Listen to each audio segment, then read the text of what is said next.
कहता है man buy some oranges at the rate of 5 4 rupees 1। एक आदमी ने कुछ वस्तुएं 5 वस्तुएं 1 रुपए के भाव से खरीदी। 5 आर्टिकल 1 रुपए के भाव से खरीदे और जितने यहां से खरीदे हैं उतने ही आर्टिकल, कह रहा है जी same number of oranges at the rate of 4 4 rupees 1, उतने ही आर्टिकल 4 आर्टिकल 1 रुपए के भाव से उसने खरीदे। क्लियर है? ही sold all of them at the rate of 9 4 rupees 2 और उसने इन सबको 9 4 के भाव से बेच दिया। छोड़ते हैं उसको। अब आते हैं सवाल पे। देखो यार, इसे 4 से गुना करें, इसे 5 से गुना करें, तो इधर 5 से करते हैं, इधर 4 से करते हैं। तो यहाँ 20 आर्टिकल हमने कितने में खरीदे? 4 रुपए में। और यहाँ 20 आर्टिकल हमने कितने में बेचे? 5 रुपए में। तो कुल मिला के मेरे बच्चों यहाँ अर्थ बना कि भाई 20 और 20 कितने बने? 40 आर्टिकल। तो 40 आर्टिकल हमने खरीदे कितने में? 9 रुपए में। 40 आर्टिकल हमने खरीदे 9 रुपए में। हाँ है ना?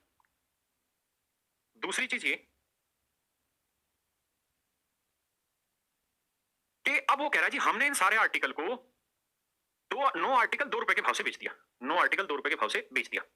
9 आर्टिकल 2 रुपए के भाव से बेच दिया। अब मेरे दोस्तों कहानी इसमें गड़बड़ क्या है वो समझिए। हमें ये बात समझनी होगी कि यहां जितने नंबर ऑफ आर्टिकल और यहां जितने नंबर ऑफ आर्टिकल है दोनों ही हमें सेम करने होंगे, क्योंकि जितने खरीदे उतने हमें बेचने होंगे। तो कहानी दोस्त ये है कि दोनों जगह सेम कैसे करा जाए। तो सेम करने के लिए इसे किससे गुना करें? 9 से। इसे किससे गुना करें? 40 से। तो इधर 9 से करेंगे, इधर भी 9 से करेंगे, तो ये बना 81 रुपए। है ना? इधर 40 से किया तो इधर भी 40 से करना पड़ेगा। है ना?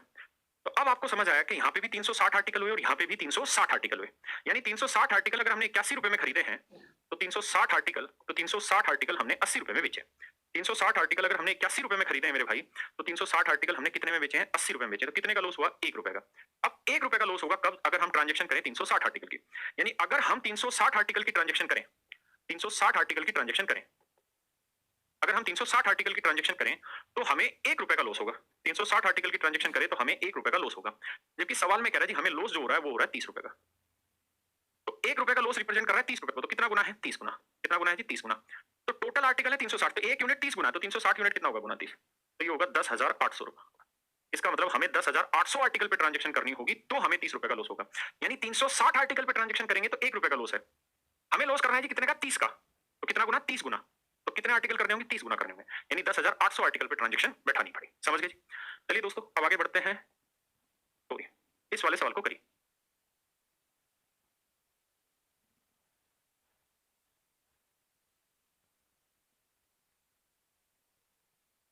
कॉन्सेप्ट शुरू हो रहा है, ध्यान दीजिएगा। कह रहा है कि भाई सवाल पढ़ लो एक बार। कह रहा है एक आदमी दो वस्तुएं सेम रेट पे बेचता है। एक आदमी दो वस्तुएं सेम रेट पे बेचता है। एक पे उसे 10% का प्रॉफिट होता है तो दूसरे पे उसे 10% का लॉस होता है।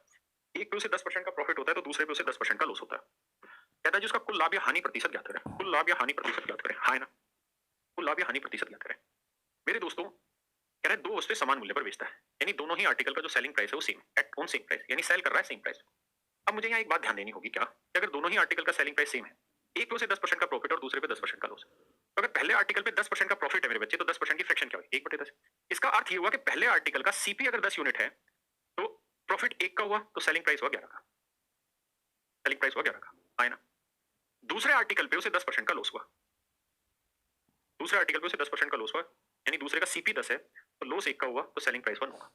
अब क्वेश्चन में कह रहा है जी दोनों ही आर्टिकल का जो सेलिंग प्राइस है वो सेम है, तो दोनों का सेम करो। तो इधर 11 से गुना करो, इधर 9 से करो, इधर भी 9 से, इधर भी 9 से। इधर 11 से किया तो इधर भी बाबू 11 से करो। अब आप ये देखिए कि पहला आर्टिकल भी 99 का बिका और दूसरा आर्टिकल भी 99। पहले पे 9 का प्रॉफिट, दूसरे पे 11 का लॉस। पहले पे 90 का सीपी तो दूसरे पे 110 का सीपी। तो मेरे दोस्तों दोनों ही आर्टिकल का सीपी कितना बना?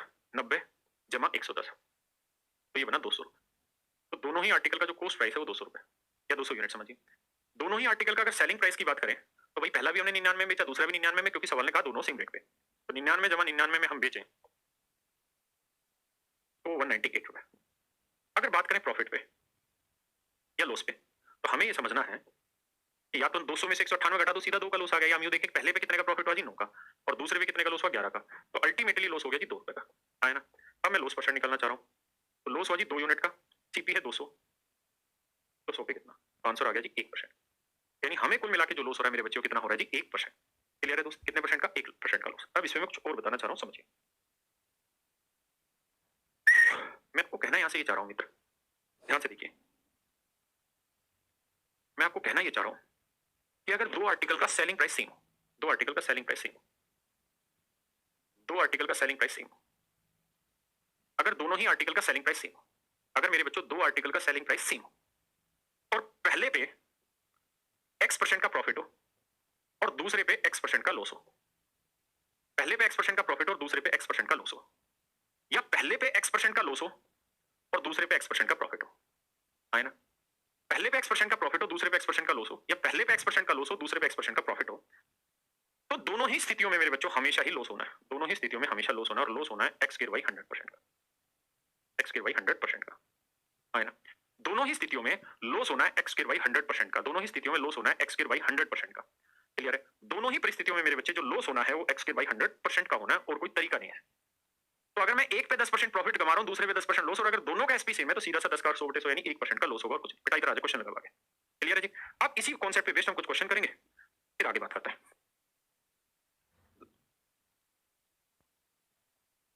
समझो भाई मेरी बात को, इस सवाल को देखते हैं, पहले पढ़ लो फिर आगे कराता हूं।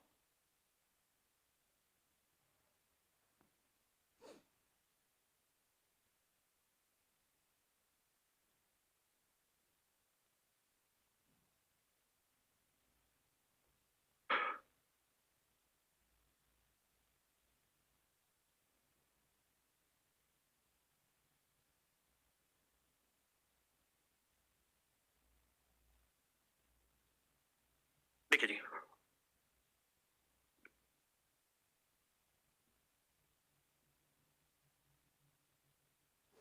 कह रहा जी man purchase a home and a shop. एक आदमी ने घर खरीदा और एक दुकान खरीदा। He sold the shop at 10% profit and home at 10% loss and selling price of both the article is same। यहाँ ये कहता जी दोनों ही आर्टिकल का जो सेलिंग प्राइस है वो सेम है और दोनों ही 1-1 लाख रुपए के बेचे हैं। घर भी 1 लाख का, दुकान भी 1 लाख की, तो कुल मिला के दोनों आर्टिकल 2 लाख रुपए पे बेच दिए। कहता जी एक पे 10% का प्रॉफिट है तो दूसरे पे 10% का लॉस। वो कहाँ गया?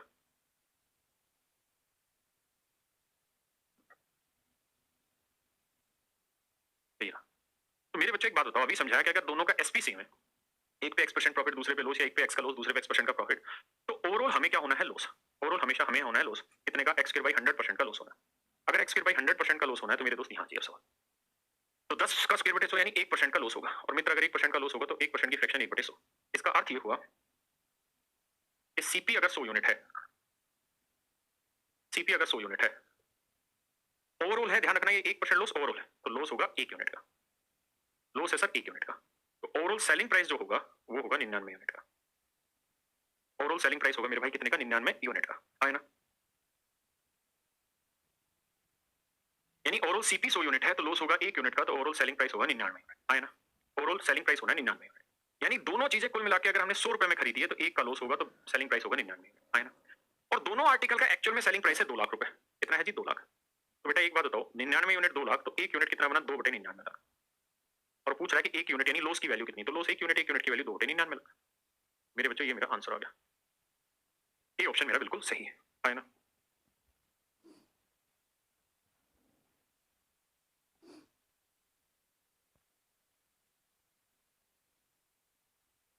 देखिए अब अगले करते हैं, पढ़िए दोस्तों इसे।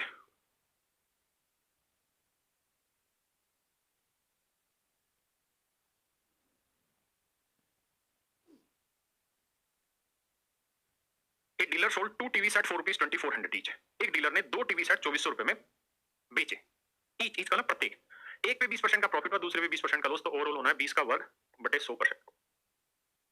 कितने का लॉस? ये होगा 4% का लॉस, है ना? ओवरऑल 4% का लॉस होगा मेरे भाई। 4% की फ्रैक्शन है 1/25। इसका अर्थ मेरे दोस्त ये हुआ कि ओवरऑल दोनों ही आर्टिकल का कॉस्ट अगर 25 यूनिट है तो लॉस जो होना है वो होना है 1 यूनिट का। तो जो सेलिंग प्राइस होगा मेरे भाई वो होगा 24 यूनिट का।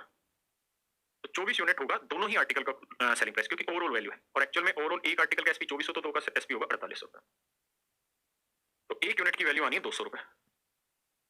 एक यूनिट की वैल्यू 200, तो लॉस 1 यूनिट होगा, तो 1 गुना 200 तो लॉस आएगा मेरे भाई 200। क्या मेरी बात से सहमत हुए कि नहीं हुए? हाँ है ना? पक्का? अब आगे आता है, करो जिस सवाल का।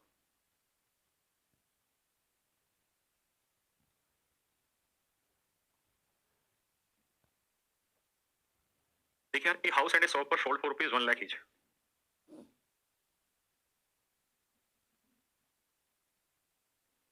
कहता है एक आदमी ने एक घर और एक दुकान दोनों ही चीजें सेल आउट की।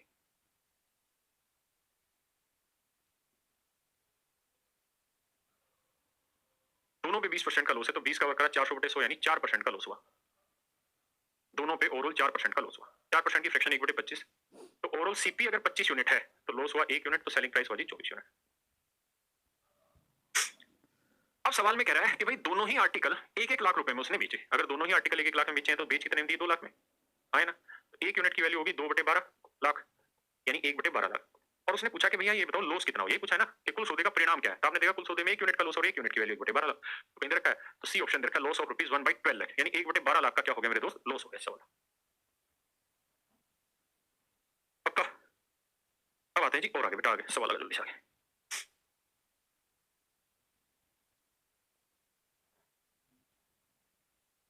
पढ़ो मेरे बच्चों, सवाल को करो।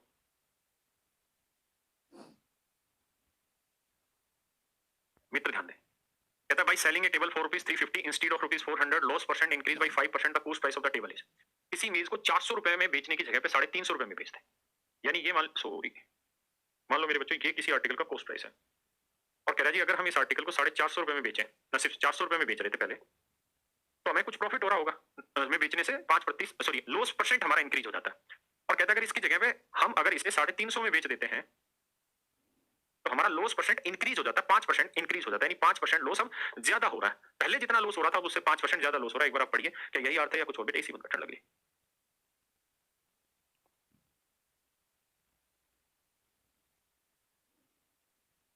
अच्छा ये व्हाट्सअप नहीं किया क्या? क्या गया ना सेटिंग? तो तू करते हैं। देखिए तो हमें ये सोचना है कि भाई जो भी सीपी होगा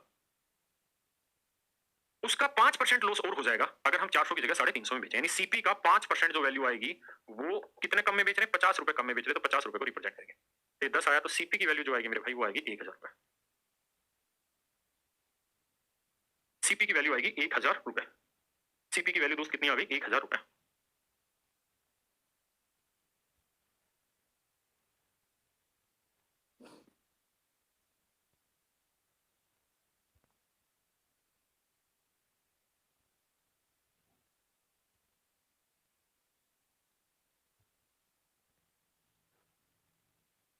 देखो यार, 5% more is gain by selling a cow for rupees 1010 then by selling it for rupees 1000, find the cost price of this. कहता जी कोई आर्टिकल था इसका, ये मान लेते हैं सीपी है। कहता जी अगर हम इसे 1000 रुपए में बेच रहे थे और अब अगर हम 1010 में इसे बेचना शुरू कर दें तो हमें 5% ज्यादा प्रॉफिट होना शुरू होगा। तो कितना रुपए ज्यादा बेच रहे हैं? 10 रुपए। ये 10 रुपए ज्यादा में बेचने की वजह से हमें 5% प्रॉफिट होगा, यानी सीपी का जो 5% वैल्यू है वो बेसिकली 10 रुपए को रिप्रेजेंट करते हैं। तो 5 दूनी 10, तो सीपी आ गया 200। वैसे भी समझेंगे 5% 10 है तो 50% 100, तो 100% 200, सीधी सीधी बात है, हाँ है ना? आइए मित्र आगे।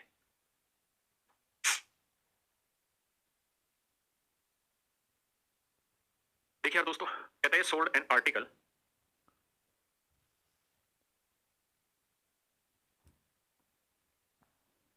कहता है A sold an article to B at a profit of 25%। A B को इस आर्टिकल को 25% प्रॉफिट पे बेचना चाहता है। तो मान लेते हैं ए की कॉस्ट प्राइस ए, और कहता है ए इस आर्टिकल को बी को 25% प्रॉफिट पे बेच रहा है। मेरे भाई 25% की जो फ्रैक्शन होगी वो 1/4, यानी ए ने 4 में खरीदा तो 25% यानी 1 का लाभ लेके बेचेगा कितने में? 5 में। तो ए ने इस आर्टिकल को बेचा 5/4। ए ने बेचा तो खरीदा किसने भाई? बी ने। ए ने बेचा मेरे बच्चे तो खरीदा किसने? बी ने। अब कह रहा है बी इस आर्टिकल को आगे बेचेगा, बी इस आर्टिकल को आगे बेचेगा किसे भैया? सी को। कितने परसेंट लॉस हुए जी? 10%। तो 10% की फ्रैक्शन 1/10। बी कहता है जी से सी को बेचेगा 10% लॉस, यानी 1/10 के लॉस में, यानी बी ने इसे 10 में खरीदा तो 1 का लॉस 9/10 में बेचेगा। इतने में बेचा जी बी ने, किसे भैया? सी को। किसे बेचा मेरे भाई? सी को। अब इतने में खरीदा सी ने। अब कह रहा है जी सी इस आर्टिकल को डी को बेचना चाह रहा है 20% प्रॉफिट, यानी 1/5 में, यानी सी ने 5 में खरीदा तो 1 का लाभ लेके कितने बेचना चाह रहा है? 6/5 में, है ना? और कह रहा है जी डी ने इसे 27 में खरीदा, तो कह रहा है भैया ए ने कितने में बनाया? तो 9 27 आया भाई, 3 दूनी 6 आया, 5 से 5 कटा, 2 5 10, 5 20, तो ए की वैल्यू आ गई मेरे भाई 20। ए की वैल्यू आ गई मेरे बच्चे 20, है ना? करिए भाई।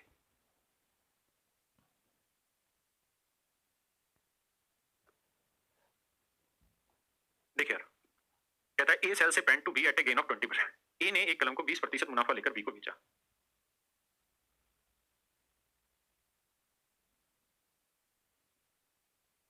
कहता है ए ने एक आर्टिकल बी को 20% प्रॉफिट पर बेचा। ए ने एक आर्टिकल बी को 20% प्रॉफिट पे बेचा। 20% की फ्रैक्शन 1/5, यानी ए ने 5 में खरीदा, 1 का लाभ लेके 6/5 में बेचा। अब कह रहा है जी बी ने इसे सी को 10% प्रॉफिट पे बेचा, तो 10% की फ्रैक्शन 1/10। बी ने 10 में खरीदा, 1 का लाभ, तो 11/10 में बेचा, है ना? इतने में बी ने बेचा सी को, तो सी ने इसे खरीदा और सी ने इस आर्टिकल को 12.5% प्रॉफिट पे आगे बेचा। 12.5% की फ्रैक्शन 1/8, 8 में खरीद के 1 का लाभ लेके 9 में बेचा, तो 9/8, है ना? अब कहता है कि डी ने इसे 14 रुपए 85 पैसे में खरीद लिया, इससे सी से। कहता है जी सोल्व कर दो, ए की वैल्यू निकाल दो वापस। मेरे बच्चे इसको सोल्व कर लेंगे, ये हमारा आ जाएगा। ठीक है यार, तो आज इतना ही रखते हैं, बाकी फिर कल की क्लास में मिलते हैं और इस पे आगे बढ़ते हैं।